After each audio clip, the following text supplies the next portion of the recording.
warahmatullahi wabarakatuh.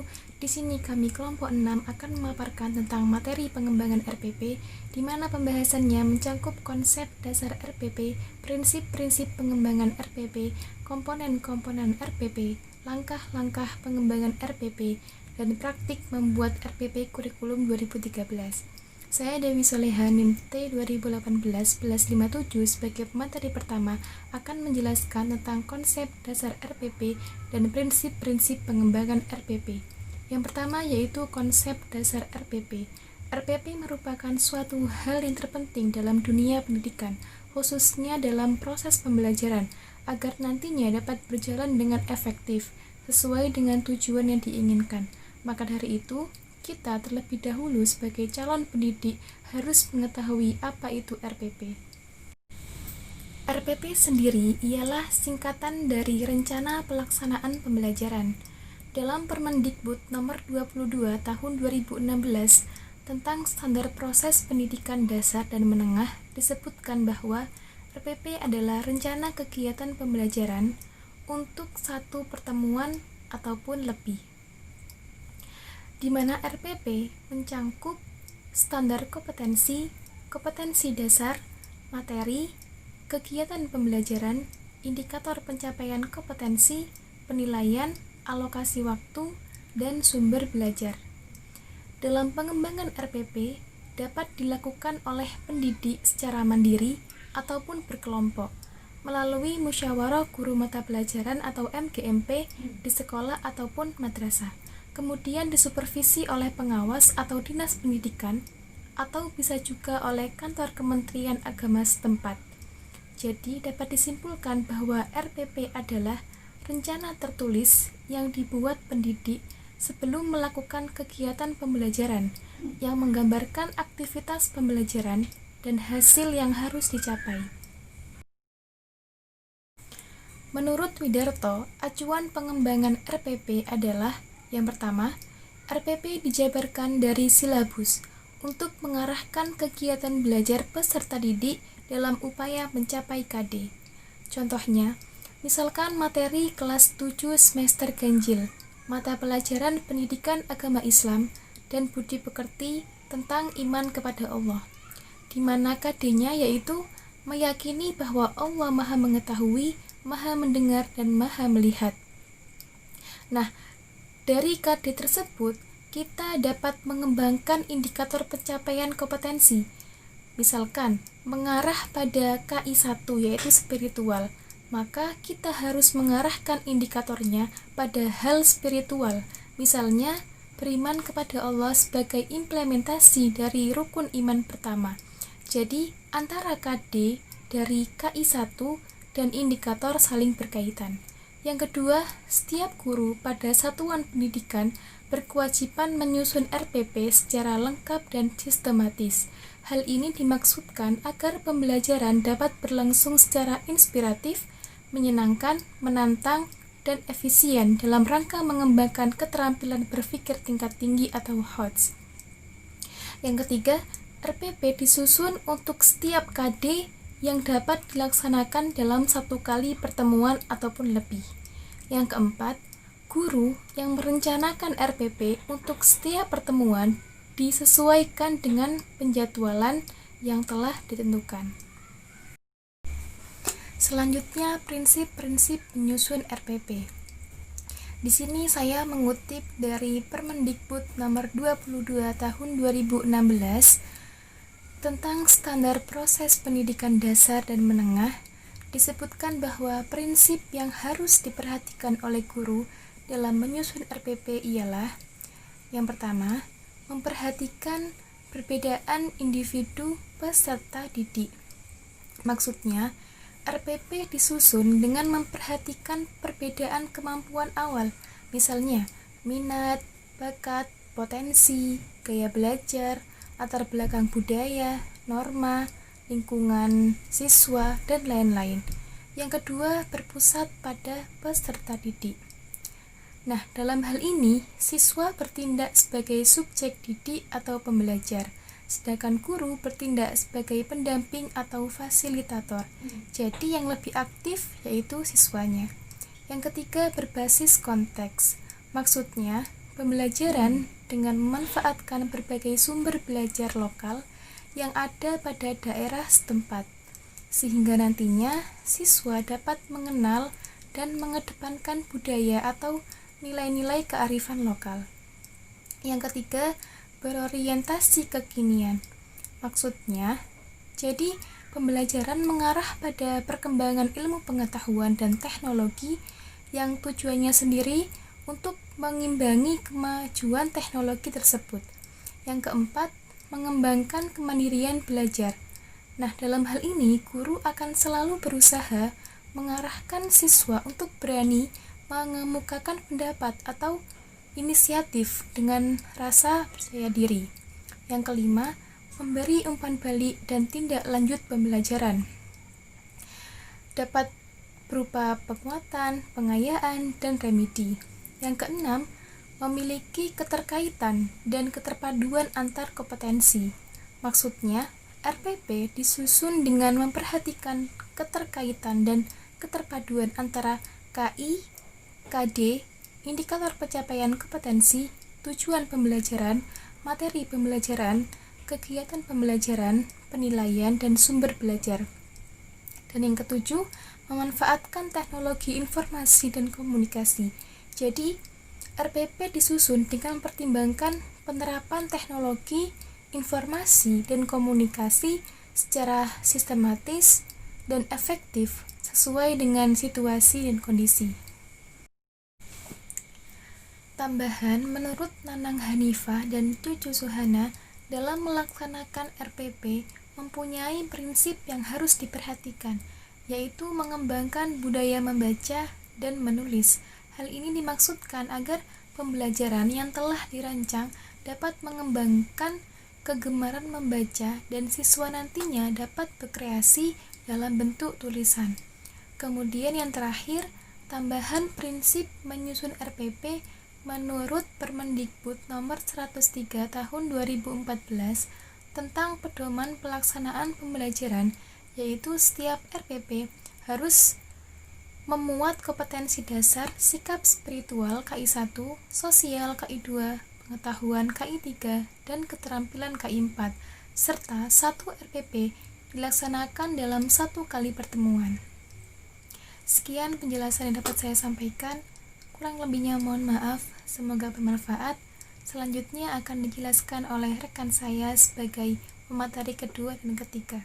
Terima kasih. Wassalamualaikum warahmatullahi wabarakatuh.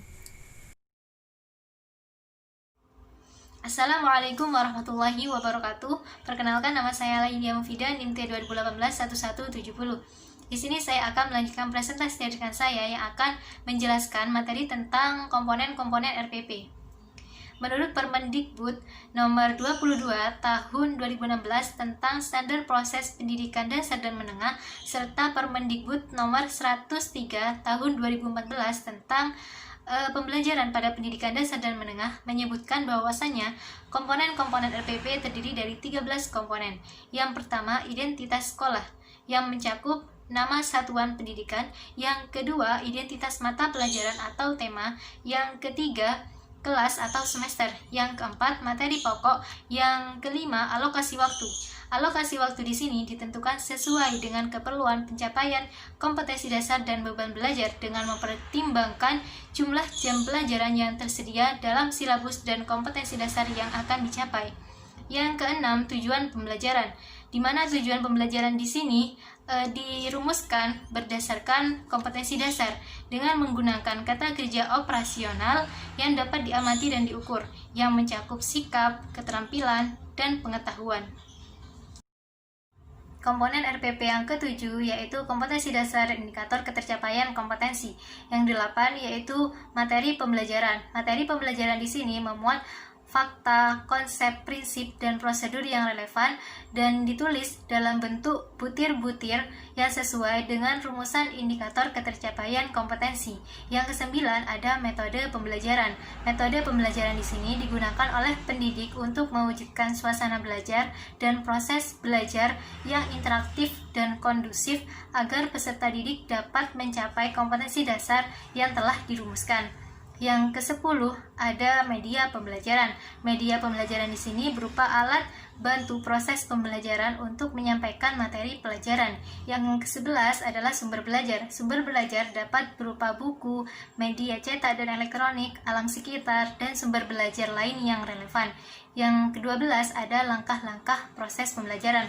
Langkah-langkah pembelajaran di sini dimulai dari tahapan pendahuluan, inti, dan penutup. Dan yang terakhir adalah penilaian hasil belajar. Menurut Ratu Manan, RPP yang baik setidaknya memuat 9 komponen. Yang pertama, identitas. Identitas di sini meliputi identitas satuan pendidikan, identitas mata pelajaran atau tema, kelas atau semester, dan alokasi waktu. Yang kedua, kompetensi inti dan kompetensi dasar. Kompetensi inti merupakan gambaran secara kategorial mengenai kompetensi dalam aspek sikap, pengetahuan, dan keterampilan yang akan dipelajari oleh peserta didik untuk suatu jenjang sekolah, kelas, dan mata pelajaran. Sedangkan kompetensi dasar merupakan kemampuan spesifik dalam aspek sikap, pengetahuan, dan keterampilan yang terkait muatan atau mata pelajaran. Yang ketiga, indikator pencapaian kompetensi. Indikator pencapaian kompetensi merupakan penanda pencapaian kompetensi dasar yang ditandai dengan adanya perubahan perilaku yang dapat diukur, yang mencakup aspek sikap, pengetahuan, dan keterampilan. Yang keempat, tujuan pembelajaran. Tujuan pembelajaran dirumuskan berdasarkan kompetensi dasar. Yang kelima, materi pembelajaran. Materi pembelajaran merupakan rincian dari materi pokok. Yang keenam, metode pembelajaran yang akan digunakan oleh pendidik. Yang ketujuh, media dan sumber belajar. Yang kedelapan, kegiatan pembelajaran. Pada komponen ini dideskripsikan langkah-langkah pembelajaran yang akan dilaksanakan sesuai dengan metode yang telah ditentukan. Yang kesembilan, penilaian hasil belajar. Pada komponen ini dideskripsikan teknik penilaian yang akan dilaksanakan. Cukup sekian presentasi dari saya. Materi yang selanjutnya akan dijelaskan oleh rekan saya. Assalamualaikum warahmatullahi wabarakatuh. Terima kasih. Saya Eni Mirakonita dengan NIM T 2018-1187 akan melanjutkan presentasi dari rekan-rekan saya yang membahas tentang RPP. Yang akan saya bahas adalah langkah-langkah pengembangan RPP juga dengan format RPP kurikulum 2013. Langkah-langkah pengembangan RPP yang pertama yaitu mengkaji KDKI atau indikator juga dengan silabus guna untuk mendalami pencapaian kompetensi dasar. Lalu mengidentifikasi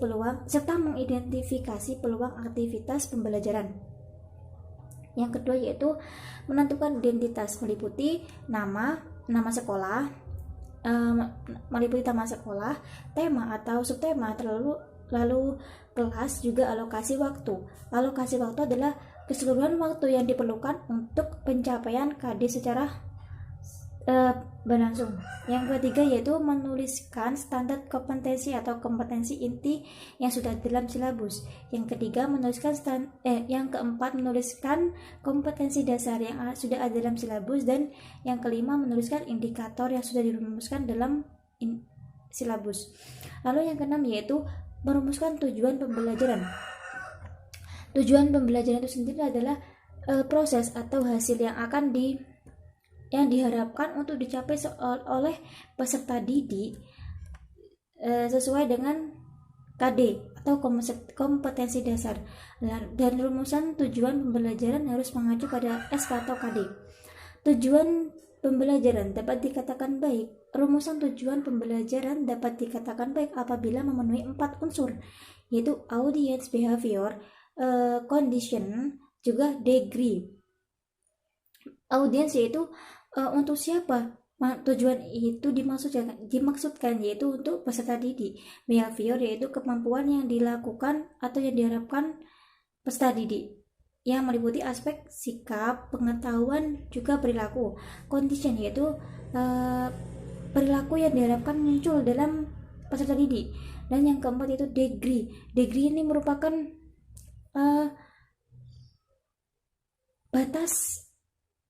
batas minimal yang harus dicapai oleh seorang peserta didik. Contoh, peserta didik misalkan peserta didik dapat menyimpulkan 3 kriteria lingkungan sehat setelah mengamati lingkungan sekitar. Audiensnya itu yaitu peserta didik. Behavior menyebutkan condition, yaitu mengamati lingkungan sekitar, dan degree adalah 3 kriteria.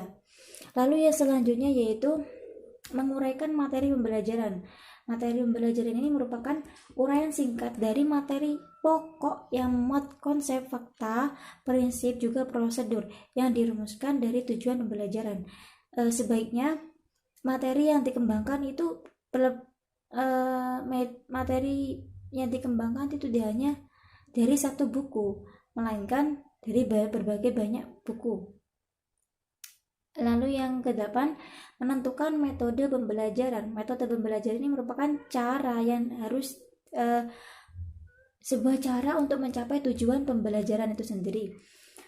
Biasanya dan diaplikasikan atau implementasikan melalui kegiatan nyata. Dan metode pembelajaran ini harus selaras dengan tujuan pembelajaran, khususnya pada unsur C atau condition.